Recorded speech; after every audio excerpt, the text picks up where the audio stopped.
So hey guys, welcome back to my channel History Phobia. I'm your friend Mahima.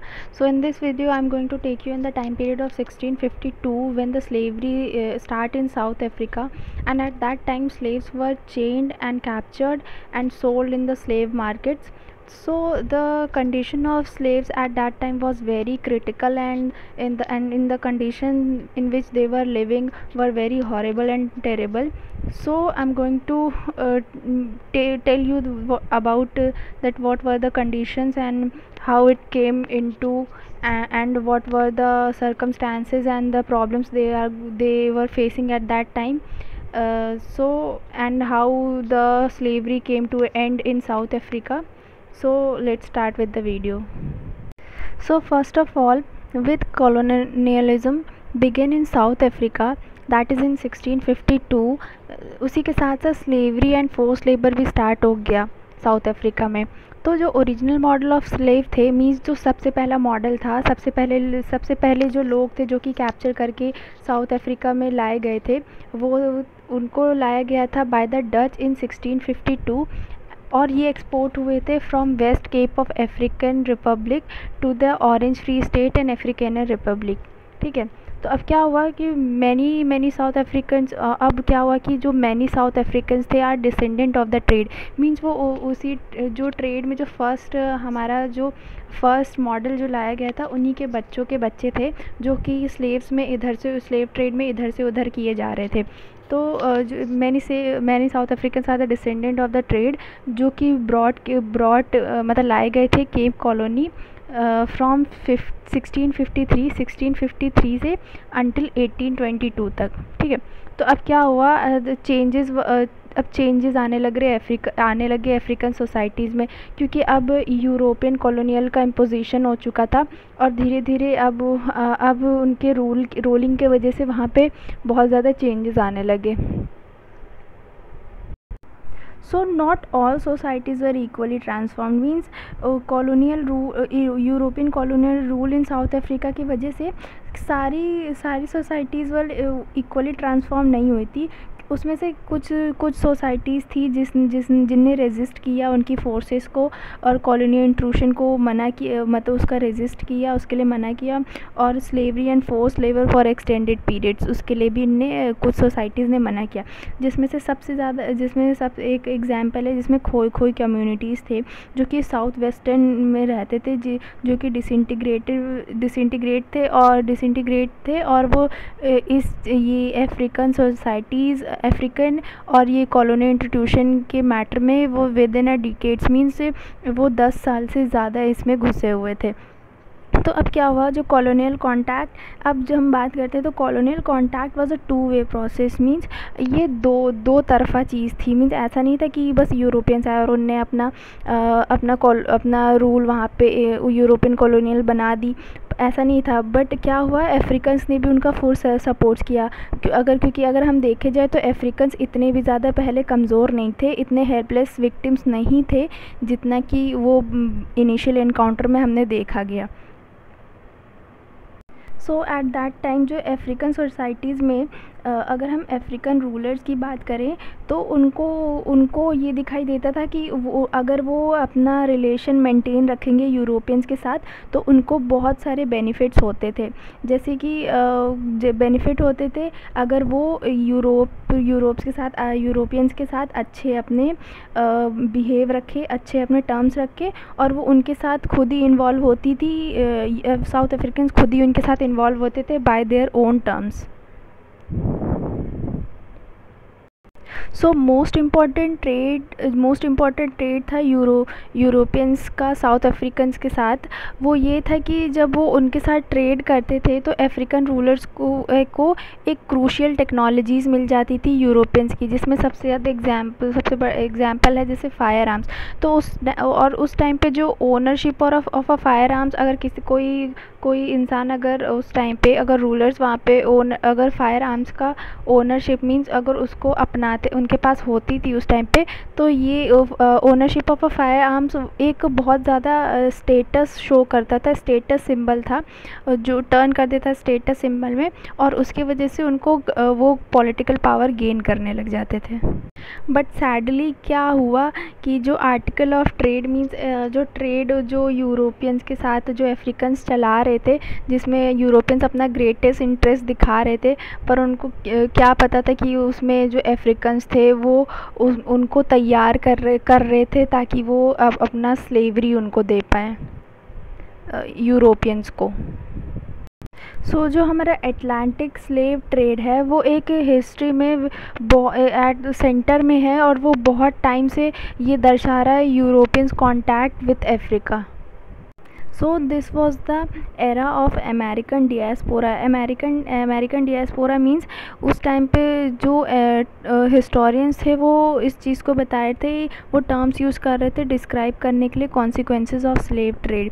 तो अगर हम estimate करें number of slave जो कि ट्रांसपोर्ट हुए थे from African home to European colonial process in the America range, वो थे फ्रॉम 9 to 15 मिलियन पीपल्स। तो आप अंदाज़ा लगा सकते हैं कि कितने ज़्यादा मात्रा में लोगों को स्लेव ट्रेड के द्वारा इधर से उधर किया गया था। During the time of slave trade great deals of violence accompanied, means उस टाइम पे वायलेंस का बहुत बड़ी मात्रा में यूज़ किया गया, मीन्स बहुत ज़्यादा उस टाइम पे वायलेंस होता था ऑन द स्लेव्स। तो it's a share scale of operation. Share scale of operation means कि जिसमें कि इट्स मतलब कि जो अटलांटिक स्लेव ट्रेड था, अगर उसमें ये इसीलिए टेक प्लेस कर पाया क्योंकि इसमें बहुत बड़ा कॉपरेशन हो गया था और कॉम्प्लेक्सिटी हो गई थी अफ्रीकन्स की। उनने बहुत ही ज़्यादा हद तक उनने अपना कॉपरेशन दे दिया, जिसके वजह से कि ये इतने बड़ी मात्रा में अटलांटिक स्लेव ट्रेड इतना टेक प्लेस करने लगा। क्योंकि अगर इनका कॉपरेशन ना होता तो इतनी बड़ी मात्रा में ये अटलांटिक स्लेव ट्रेड कभी वर्क नहीं कर पाता।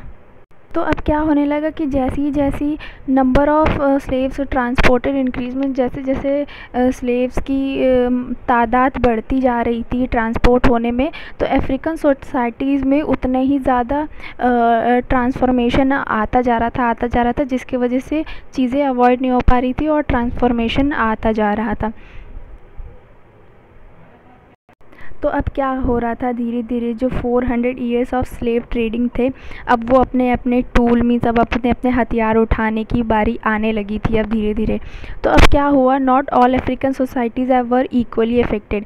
तो इससे क्या हुआ कि जब ये स्लेव ट्रेड हो रहा था तो जो सारी अफ्रीकन सोसाइटीज़ थी वो अफेक्ट नहीं हुई थी, बट कुछ कंट्रीज़ थी लाइक अंगोला एंड सेनेगल जिनने बहुत ही ज़्यादा मात्रा पे सफ़र किया।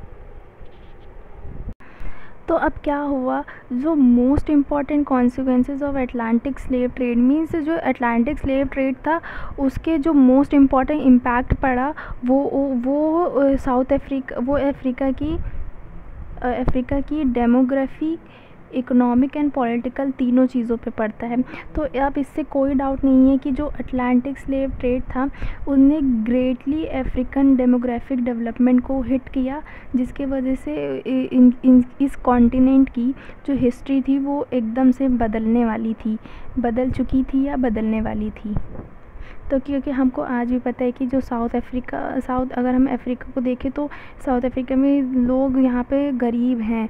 क्यों? क्योंकि इनकी हिस्ट्री ऐसी थी जिसके वजह से ये लोग गरीब हैं। तो अब क्या होने लगा, जो अफ्रीकन पॉपुलेशन थी अब वो स्टैगनेंट हो गई, मीन्स अब वो उनकी जो पॉपुलेशन थी वो अब रुक गई थी, ठीक है। तो क्योंकि वो इसलिए हो रहा था क्योंकि जो उसमें export of active man and women होने लगा, मीन्स जो उस टाइम पे जो एक्टिव मैन एंड वो जो कुछ प्रोडक्टिव उस इकोनॉमी में कुछ कर रहे थे वो उनका एक्सपोर्ट होने लगा, जिसके वजह से उनकी जो इंटायर सोसाइटी था उसका डिसइंटीग्रेशन होने लगा। और जब ट्रेड इन स्लेव्स होने लगा इसके वजह से वहाँ पे न्यू पॉलिटिकल फॉर्मेशंस भी होने लगे, क्योंकि इन सम केसेस में क्या होता था कि जो वहाँ के जो पीपल थे, अगर उनको किसी से प्रोटेक्शन मिलने लग जाता था from the violence and war, protection मिलने लग जाता था, जिसकी वजह से जो स्लेव ट्रेड था वो लार्ज सेंट्रलाइज्ड हो जाता था। तो स्टेट और इसके वजह से स्टेट जो थे वो इन फॉर्मेशन में आने लग जाते थे। तो अब हम अगर बात करेंगे स्लेवरी एट केप में, तो स्लेवरी एट केप बिगिन हुई थी ऐसे कि जब जैन वैन किएबिक जो थे जिनने फाउंड किया था first colony at Cape Town in 1652, जो कि एक ऑफिशियल थे डच ईस्ट इंडिया कंपनी के, ठीक है, डच ईस्ट इंडिया के वो ऑफिशियल थे। तो अब क्या हुआ, जो डच थे उनने मार्क की अपनी परमानेंस, उनने बिल्ड किया 5 pointed stone castle on the shores of bay, जिसका स्ट्रक्चर था जो कि डोमिनेट करता था the city centre of the Cape Town और within the walls of the castle, ठीक है, within the walls of castle. और जो वीओसी थे वो एडमिनिस्टर एंड गवर्न करते थे और अपनी एक्सपैंडिंग कॉलोनीज़ को। तो वीओसी उस टाइम पे हम ईस्ट इंडिया कंपनी को ही वीओसी ही बोलते हैं। तो एट फर्स्ट टाइम क्या हुआ, जो डच थे were primary concern with supplying their ships, मतलब क्या हुआ, जब फर्स्ट डच जब यहाँ पे आए अपनी कॉलोनी उनने यहाँ पे बनाई, तो वो कंसर्न थे, मीन्स सबसे ज़्यादा उनका कंसर्न मीन्स उनके लिए इम्पॉर्टेंट था कि वो अपनी शिप्स को सप्लाई कर पाएँ फ्रेश प्रोड्यूस से, जो क्योंकि वो उनको राउंडेड केप एंड रूट के द्वारा वो स्पाइस प्रोड्यूसिंग आइलैंड पे जाते थे ऑफ इंडोनेशिया आर्किपेलागो, तो इस आइलैंड पे जाते थे इंडोनेशिया के। तो जो डच थे तो उनके most important colonial interest Indonesia में ही था, क्योंकि वहाँ पे ग्रो करते थे वो क्रॉप्स और स्पाइसेस थी जो वहाँ पे उस आइलैंड पे ग्रो करते थे इंडोनेशिया के, ग्रो होती थी जो कि यूरोप में प्रोड्यूस नहीं हो पाती थी। तो जो उसके बाद क्या हुआ, जो इंडोनेशिया जो था तो उसने क्या किया, तो डच ने क्या किया, उनकी पूरी पॉपुलेशन, उनकी होल पॉपुलेशन को स्लेव बना लिया और उन पर रूल करने लगे बाय फोर्स, उन पर ज़बरदस्ती फोर्स के द्वारा रूल करने लगे और उनको फोर्स करते थे ताकि वो वहाँ पे क्रॉप्स को प्रोड्यूस करें। तो अब क्या हुआ कि इन केप टाउन में क्या हुआ, वैन रीबिग जो थे उनने फर्स्ट अटेम्प्ट किया to get cattle and labour through negotiation, means उनने क्या किया, थ्रू नेगोशिएशन उन्हें कैटल और लेबर को वहाँ से पाने की कोशिश की। बट क्या हुआ, धीरे धीरे सून उनका जो नेगोशिएशन था वो ब्रोक हो गया जिसकी वजह से उन्होंने वहाँ पे स्लेवरी इम्प्लीमेंट कर दी। तो अब धीरे धीरे क्या हो रहा था कि इवन विद द स्लेवरी, मतलब स्लेवरी के बावजूद भी जो डच थे उनको सफिशिएंट लेबर पावर नहीं मिल पा रही थी ताकि जो कि वो अपने शिप्स को प्रोवाइड कर पाएँ, ठीक है। तो क्या हुआ, इन 1657 जो कुछ कंपनी ऑफिशियल्स को रिलीज़ किया गया फ्रॉम देयर कॉन्ट्रैक्ट्स, उनको रिलीज़ किया गया और उनको एलोकेट की गई लैंड अलोंग द लेस्बिक रिवर। तो अब क्या हुआ, जो अब ये जो ऑफिशियल्स जिनको रिलीज़ किया गया these official becomes free Buerger's हम फार्मर्स को कहते थे, जिनने फॉर्म किया nucleus of the white south African, जिनने फॉर्म किया मीन्स ये अब बेस बन गए साउथ अफ्रीकन की वाइट पॉपुलेशन के इन्हीं के द्वारा अब जो वाइट साउथ वो अफ्रीकन पॉपुलेशंस थी वो ग्रो होने वाली थी। और अब क्या हुआ, जिस अफ्रीकन पॉपुलेशन इनने फॉर्म करी और इनको बोरर्स और अफ्रीकेनर्स नाम से जाना जाता है। तो अब क्या हुआ, एट सून बिकेम एपरेंट कि अब तो हम सबको ही पता था कि अब जो फ्री बर्जर्स थे अगर उनको अपने एग्रीकल्चर प्रोड्यूसर्स में सक्सेसफुल होना है तो अब उनको अब सब्सटेंशियल लेबर की ज़रूरत पड़नी है। तो अब क्या हुआ, जो इंडिजिनियस पीपल थे जिससे डच जब फर्स्ट टाइम आए थे इन कांटेक्ट, फर्स्ट टाइम यहाँ पे आए थे तो इन सबसे पहले इन्हीं से कांटेक्ट हुआ था जो कि थे खोई। तो खोई जो थे वो इसी रीजन में सेटल थे। ठीक है। तो एटलीस्ट 1000 ईयर्स बिफोर जब डच यहाँ पे अराइव हुए थे, तो उस टाइम पे वो अनविलिंग थे लेबर फोर्स के, क्योंकि जो खोई खोई कम्युनिटीज़ थी, जो खोई खोई सोसाइटी थी, वो पेस्टोरल पीपल थे। तो as long as their land, उनके पास लैंड रहती थी, शीप्स ऑफ हर्ड और कैटल और ये सब चीज़ें रहती थी, तो उनको सर्विस के लिए प्रेस नहीं किया जा सकता था। तो अब क्या होने लगा, जो वहाँ पे सेटलर्स जो अब सेटल हुए थे, मीन्स जो ऑफिशियल्स थे, उनने भी प्रैक्टिस करना स्टार्ट कर दिया फॉर्म ऑफ सेटल एग्रीकल्चर, जिसके वजह से अब उनके और खोई खोई सोसाइटी, खोई खोई कम्युनिटीज़ के इंडिजिनस पीपल जो थे, उनके बीच में डायरेक्ट कॉन्फ्लिक्ट होने लगा, जिसके वजह से जो इकॉनमी थी, इट्स मॉरल नहीं, इट्स पेस्टोरल, तो जो ये पेस्टोरल इकॉनमी थी ऑफ खोई खोई, तो अब क्या होने लगा, जिसमें इन्वॉल्व था regular structured and seasonal migration. तो अब धीरे धीरे डच सेटलमेंट था वो एक्सपैंड होने लगा। अब जो इंडिपेंडेंट खोई खोई कम्युनिटी थी वो रिप्लेस कर दी गई अंडर अनबियरेबल प्रेशर, मीन्स उन पर बहुत ज़्यादा प्रेशर डाला गया, जिसकी वजह से उनकी जो कम्युनिटीज़ थी वो रिप्लेस हो गई। सो धीरे धीरे with in 50 years of establishment of Dutch settlement, means Dutch settlement के 50 साल के तुरंत ही 50 साल होते ही क्या हुआ कि इस कार्यकाल में, इतने टाइम में, 50 सालों में जो इंडिजिनियस कम्युनिटीज़ थी जो कि रहती थी नियर टेबल बे, उनने बहुत स्ट्रगल किया डच सेटलमेंट से लड़ने में मींस उनने उसको रेजिस्ट की, उनकी चीज़ों को मानने से। उनने एक अपना हीरोइक स्ट्रगल किया अपने तरफ से, पर तब भी वो उनकी पावर को, उनके पाथ को डिस्पोज नहीं कर पाई, और इसके वजह से जो उनकी जो लैंड थी वो डिस्पोज्ड हो गई, और इंडिपेंडेंट मीन्स ऑफ एग्जिस्टेंस था वो भी उनका एंड पे आ गया। तो अब जो इंडिविजुअल खोई खोई मैन एंड वुमेन थे वो बिकेम इनकॉर्पोरेटेड, मीन्स वो अब इनकॉर्पोरेट हो गए कॉलोनियल सोसाइटी के, और अब वो वर्क करने लगी as a low status servants in colonial society.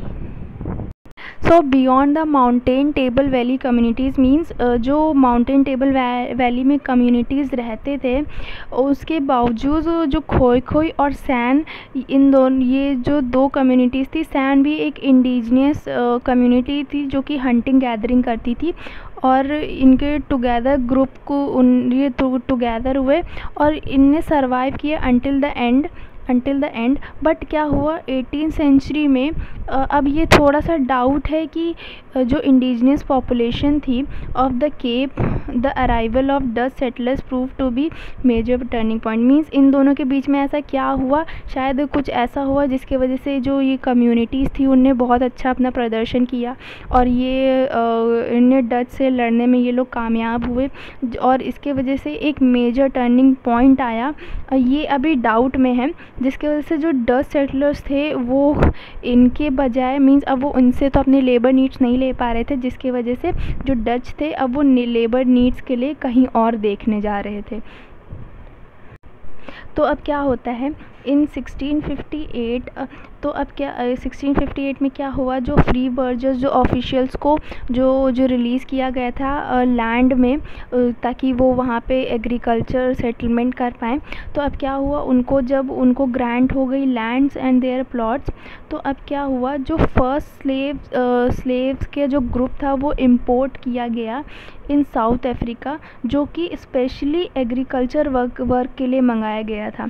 तो जो ये स्लेव्स का जो ग्रुप था, ये मतलब जो पूरा जितने भी नंबर ऑफ़ स्लेव्स को लाया गया था, वो अराइव्ड हुए at 28 March in 1658 on a board the Amersfoort and had been captured by Dutch, जो कि कैप्चर किए गए थे बाय डच के द्वारा from a Portuguese slave and route के में, और टू ब्राज़ील, जिसमें 250 स्लेव्स वर कैप्चर्ड, मतलब 250 स्लेव्स को कैप्चर किया गया, जिसमें से 170 स्लेव्स थे जो कि ज़िंदा रहे during the journey of Cape. तो क्या होता था कि मोस्ट ऑफ द स्लेव थे वो कैप्चर किए जाते थे बाय पोर्चुगीज़ इन, जो कि प्रेजेंट डे अंगोला में है। तो ऑन 6 मई 1658 में 228 slaves from the another group of slaves जो कि अराइव हुए, जो कि कीप किए गए ऑन अ बोर्ड जो कि हसाल थी फ्रॉम घाना। तो अब क्या हुआ, फ्रॉम 1710 ऑनवर्ड्स जो एडल्ट लाइफ पॉपुलेशन थी वो आउटनंबर्ड होने लगी with the adult colony population as much as 3 to 1 होने लगा, जिसके वजह से पॉपुलेशन थी वो आउटनंबर्ड होने लगी। तो another source of slave was the VOC return, जब VOC रिटर्न किए the flight from Batavia and other places in the East. तो क्या हुआ, which sailed around the Cape on their way to Europe. तो जो VOC ऑफिशियल्स थे could not take their ships with them, वो अपनी slaves, वो अपने स्लेव्स को अपने साथ नहीं ले जा पाते थे, वो खुद के साथ नहीं ले जा पाते थे। व्हेन दे रिटर्न होम, जब वो अपने घर को निकलते थे, क्योंकि जो स्लेवरी थी वो इलीगल थी इन नीदरलैंड। तो अब क्या हुआ कि जो many of these officials sold their slave, वो अपने स्लेव्स को सोल्ड कर देते थे at the Cape because they could not get better price. वो वहाँ अपने घरों पे मतलब जहाँ वो रहते थे अपनी कंट्रीज़ में, उनको उन स्लेव्स का बेटर प्राइस नहीं मिल पाता था, और कहीं पे वो इलीगल होता था स्लेव्स का। तो फॉर देयर स्लेव्स और देन जिन ईस्ट इंडीज़ जो फॉरेन शिप्स थी on their way to America from Madagascar, और जो थे वो भी अपने स्लेव्स को सोल्ड कर देते थे एट द केप। तो क्या हुआ, उस टाइम पे जो इंडियन सब कॉन्टिनेंट था was the main source of slave.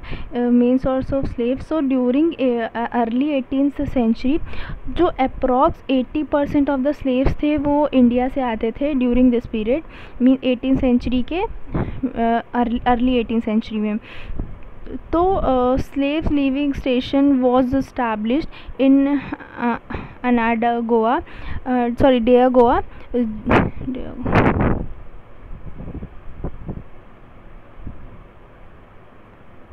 नया गोवा, जो कि प्रेजेंट मोपाटो में है। तो इन 1721 क्या हुआ, इस चीज़ का अबेंडेंट हो गया, और 1731 to 1965 more and more slaves are bought from Madagascar. तो अब क्या होता है, इन 1795 में जो केप कॉलोनी होती है वो अब ब्रिटिश कॉलोनी बन चुकी होती है। इससे पहले कि वो रिटर्न करें इसको डच को इन 1802। तो क्या हुआ, during first period of British rule जो साउथ ईस्ट अफ्रीका थी वो वो बन गई एक मेन सोर्स ऑफ स्लेव्स। सो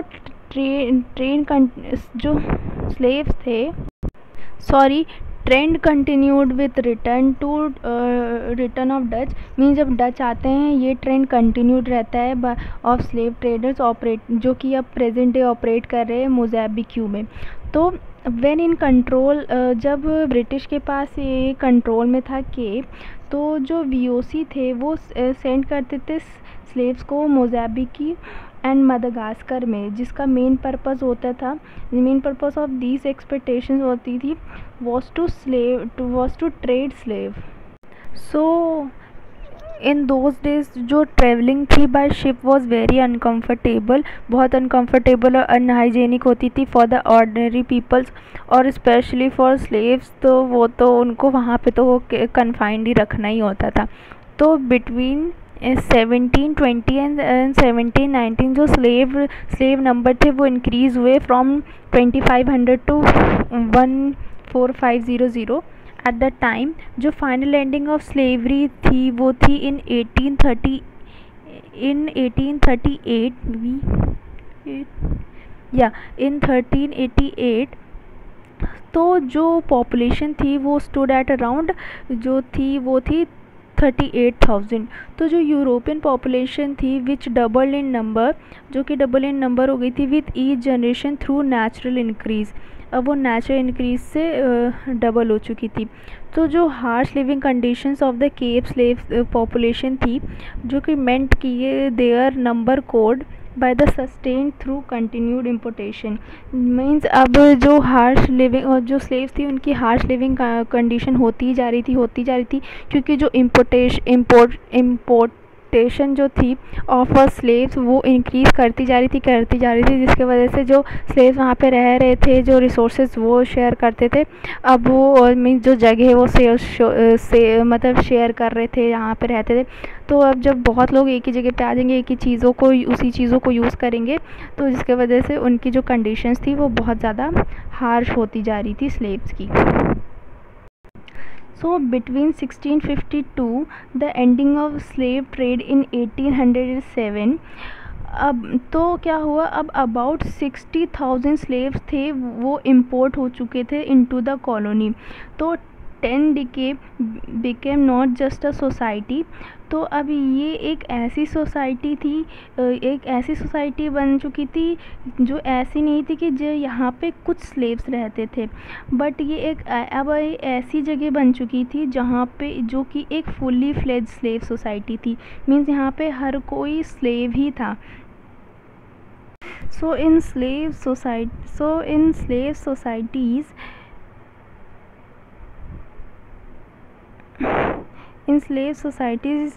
जो इंस्टीट्यूशन थे जिनने टच किया एस्पेक्ट्स ऑफ ऑफ स्लेवरी के was central to social, economic and legal institution as boundaries of Cape Colony expanded. जैसे जैसे बाउंड्रीज ऑफ केप कॉलोनी की एक्सपैंड हुई beyond the immediate vicinity of the table base. So जो slaves थे वो work में put कर दिए गए, जो उनको अब काम पे लगा दी गया in the wine and wheat farms of the south western Cape. तो अब जो कॉलोनी की इकॉनमी थी वो अब फंक्शन नहीं कर सकती थी जब तक कि स्लेव्स को लेबर स्लेव्स को यूज़ ना करा जाए। तो अब क्या हुआ, जो स्लेव्स थे उनको वाइड स्प्रेड कर दिया गया। So although the European centres of the south western Cape fewer than 10 slaves most all on at least some slaves. Means क्या हुआ, अब जो यूरोपियन सेटलर्स थे उन साउथ वेस्टर्न केप में फ्यूअर देन 10 स्लेव्स थे। मतलब अब सबके पास क्या हो रहा था उस टाइम पे, जो उनके पास 10 स्लेव्स तो नहीं बट एटलीस्ट कुछ स्लेव्स होते ही थे। तो most important features of the slave trade ये था कि they work in a polarized between people who are slaves और नॉट। मीन्स अब जो वहाँ पे कुछ जो बच्चे होंगे जो स्लेव्स नहीं भी थे वो भी अब स्लेव्स के तरह ही वर्क करने लगे थे, और उसमें डिसइंटीग्रेट नहीं, मीन्स अब उसमें आप डिफ्रेंशिएट नहीं कर पाते थे कि कौन स्लेव्स है और कौन ऑफिशियली स्लेव नहीं है। तो अब क्या हो रहा था, जो स्लेव्स थे उनको वो were defined by a race, वो को एक रेस के द्वारा डिफाइन करते थे, but not a codified form of racial classification. Means कोई codified form of racial classification fact नहीं था उस टाइम पे। Institute a codified form of racial classification fact was मतलब था जो कि था वॉज स्लेव्स वर ब्लैक। जो पता ही था कि सबको कि स्लेव्स वो जो थे ब्लैक थे और जो ओनर थे वो वाइट थे। तो जो few slaves who had been freed, means जो कुछ स्लेव्स थे जो कि फ्रेड थे उनको फ्री ब्लैक्स कहते थे, ताकि वो मैनेज कर पाए एक्वायर स्लेव्स को एक्वायर करने में। Bye their own, but the slaves owner, but क्या हुआ, जो स्लेव्स ओनर थे वो tiny minority of slaves owing people थे। तो फ्रॉम द वेरी स्टार्ट जो कॉलोनियल साउथ अफ्रीका थे, वो सोसाइटी में सबऑर्डिनेट पोजीशन को ऑक्यूपाइड करते थे due along racial lines in which blacks people occupied subordinate positions. सो जो स्लेवरी थी was fully supported by the Roman Dutch के द्वारा जो स्लेवरी थी वो रोमन डच स्लेवरी को पूरा सपोर्ट करते थे।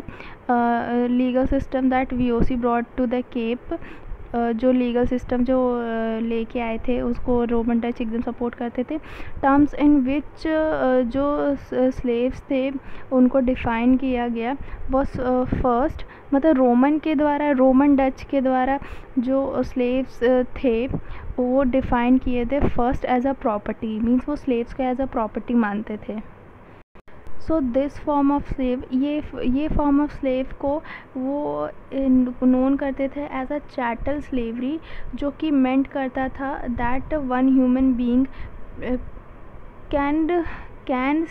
कैन परचेज और सोल्ड और यूज्ड दीज स्लेव्स, मीन्स वो स्लेव्स को परचेज, ह्यूमन बीइंग्स को सोल्ड कर सकते थे, परचेज कर सकते थे और उनको as a security for loans use कर सकते थे। तो जो स्लेव्स थे उनको as a state of slavery रखा जाता था उनकी इच्छा के बगैर, स्लेव्स की इच्छा के बगैर।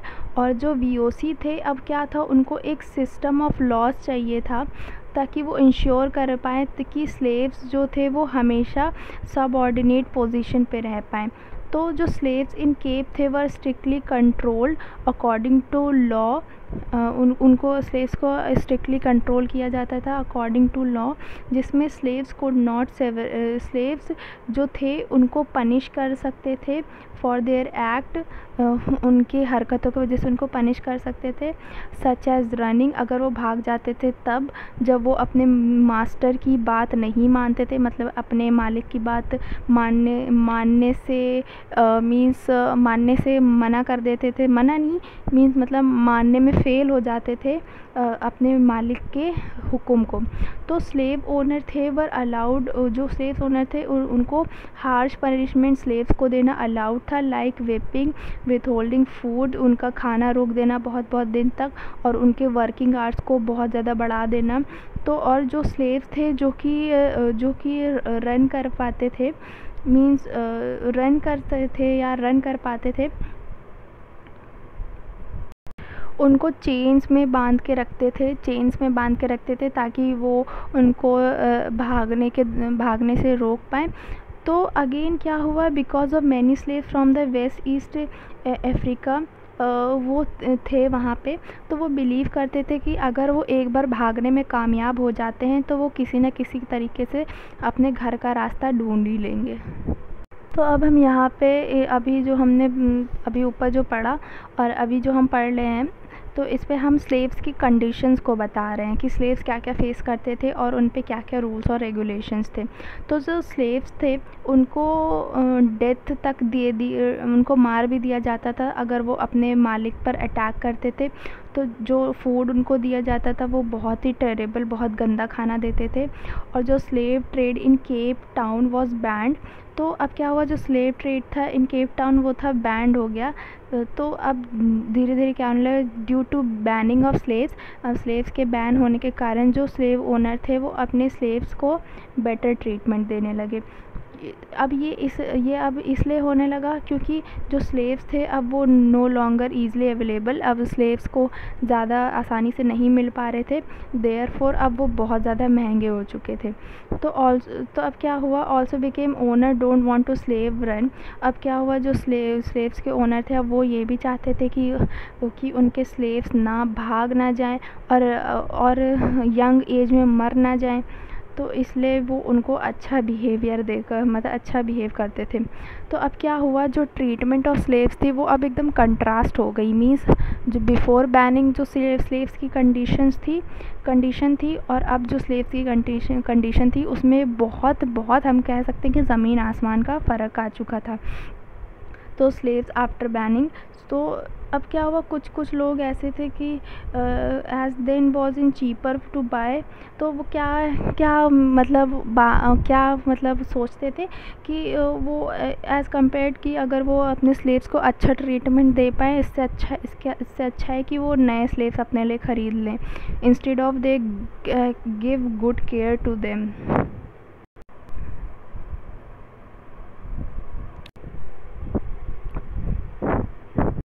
सो runaway of the slaves were frequently supplied with the food stuff, means वो फूड स्टफ्स के द्वारा सप्लाइड हो पाते थे, बट वो सराउंडिंग फार्म्स, बट वो अपने आप को due to lack of knowledge, means उनके पास नॉलेज की कमी होने के कारण वो अपने आप को अलाउ नहीं कर पाते थे ताकि कि वो नेचुरल इन्वायरमेंट से कुछ खा पाएँ, क्योंकि उनके पास नॉलेज नहीं थी।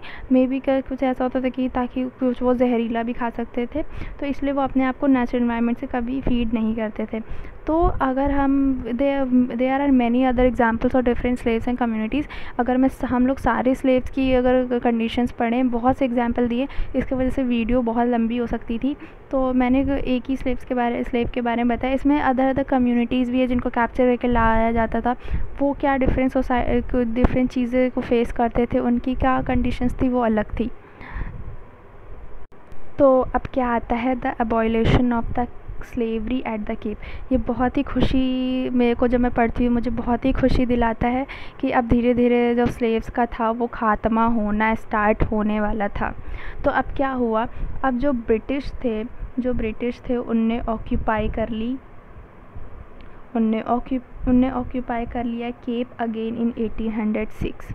तो अब क्या हुआ, इन 1849 जो केप ऑफिशियल थे वो बिकेम ब्रिटिश कॉलोनी। अब वो ब्रिटिश कॉलोनी बन चुकी थी। तो going concept of human right, तो अब क्या हुआ, अब ह्यूमन राइट के कॉन्सेप्ट पे जाएं तो इन 19th सेंचुरी में क्या हुआ, beginning and changing in economic system होने लगा in western Europe. So western Europe के चेंजिंग के द्वारा मतलब होने लगा, इसके वजह से ड्यूरिंग द सेम पीरियड। तो अब क्या हुआ, बहुत क्वेश्चनिंग, अब इसके वजह से क्वेश्चनिंग होने लगी contribution of practicing of slavery में। सो देयरफॉर इन 1806 जो ब्रिटिश थे इनने इंट्रोड्यूस करी उनने एक लॉ को इंट्रोड्यूस किया जिसको हम कहते हैं एमेलियोरेशन लॉ, जिसमें उनका एम था जिसमें वो इम्प्रूव कर पाए welfare of slaves at the Cape. तो जो स्लेव्स थे तो स्लेव्स गार्जियंस को अपॉइंट किया गया बाय द ब्रिटिश गवर्नमेंट, जो कि रिस्पॉन्सिबल थे for enforcing these laws, means इन लॉज को लागू करने के लिए, मतलब कार्य में लाने के लिए स्लेव्स गार्जियंस को अपॉइंट किया गया था by the British government. So result जो थे from life of some slave improved जो स्लेव्स की लाइफ थी, इसका रिज़ल्ट क्या हुआ, जो सम स्लेव्स की लाइफ इम्प्रूव्ड हुई after 1807, even though the law were to protect slaves. पर अब क्या होता है कि इन लॉज और रूल्स के बाद भी जो कुछ मास्टर्स होते हैं वो अपना इल ट्रीटमेंट को कंटिन्यू रखते हैं स्लेव्स के साथ, और एडमिनिस्ट्रिंग और वो क्रूअल पनिशमेंट और इग्नोर करते हैं रिफॉर्म्स और लॉज को। तो अब क्या हुआ, slaves were expected to report इस लॉ के तहत जो स्लेव्स थे अब उनको एक्सपेक्ट किया जा रहा था कि वो रिपोर्ट कर पाए any ill treatment to slaves, बहुत ही मिस्टेक्स हैं, slaves protector appointment by the colonial government, जिन कॉलोनियल गवर्नमेंट के द्वारा जो दिया गया। तो अब हम पढ़ेंगे एमेलियोरेशन लॉ। अब एमेलियोरेशन लॉ में क्या क्या था, तो अब इस लॉ में क्या था, जो स्लेव्स थे वो अलाउड, अब क्या हुआ, अलाउ करने लगे to make legal marriages after 1802। जो फैमिलीज़ थी उनको अलाउ किया गया कि अब वो साथ में रह पाएँ विथ वाइफ एंड हस्बैंड, और उनको सेपरेट नहीं किया जा सकता है, उनको और उनके चिल्ड्रन को सेपरेट नहीं कर सकते और उनको बेच नहीं सकते बिफोर अ सर्टेन एज।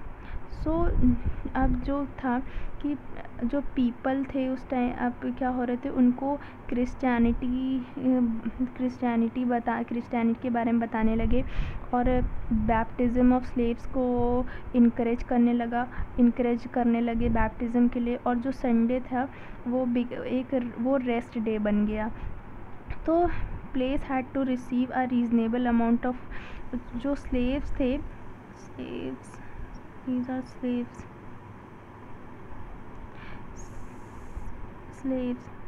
जो स्लेव्स थे अब उनको रीज़नेबल अमाउंट ऑफ फूड मिलने लगा, शेल्टर एंड क्लोथिंग, और number of works for the slaves were limited, means उनको अब लिमिटेड कर दिया। और पनिशमेंट जो स्लेव्स को दी जाती थी अब उसको कंट्रोल करने लगा। जो स्लेव्स वर ग्रांटेड प्रॉपर्टी, जो प्लेसेस थी वो जिसको ग्रांट करने लगे प्रॉपर्टी से, जो प्रॉपर्टी राइट्स, तो स्लेव्स जो थे उनको work in a free time, means जो प्रॉपर्टी, किसी भी प्रॉपर्टी में अगर स्लेव वर्क करते थे इन देयर फ्री टाइम, तो जो अर्निंग वो कमाते थे वो उसको, स्लेव्स जो अर्निंग कमाते थे वो उसको सेव कर सकते थे, और उसके द्वारा जो सेव करे हुई पैसे होते थे वो उससे अपनी फ्रीडम को ख़रीद सकते थे फॉर देमसेल्फ और for their families, even against, अगर उनके मालिक की इच्छा भी नहीं होती थी तो भी वो अपने उस पैसे से अपनी फ्रीडम को ख़रीद सकते थे। तो सम स्लेव्स जो इन द केप थे were given basic education, so government appointed slave guardians to ensure the laws are obeyed. अब गवर्नमेंट ने इंश्योर किया कि अपॉइंट किया स्लेव गार्डियंस को, ताकि जो देखे कि जो लॉज थी वो ओबे की जा रही हैं कि नहीं। तो एविडेंस आने लगे,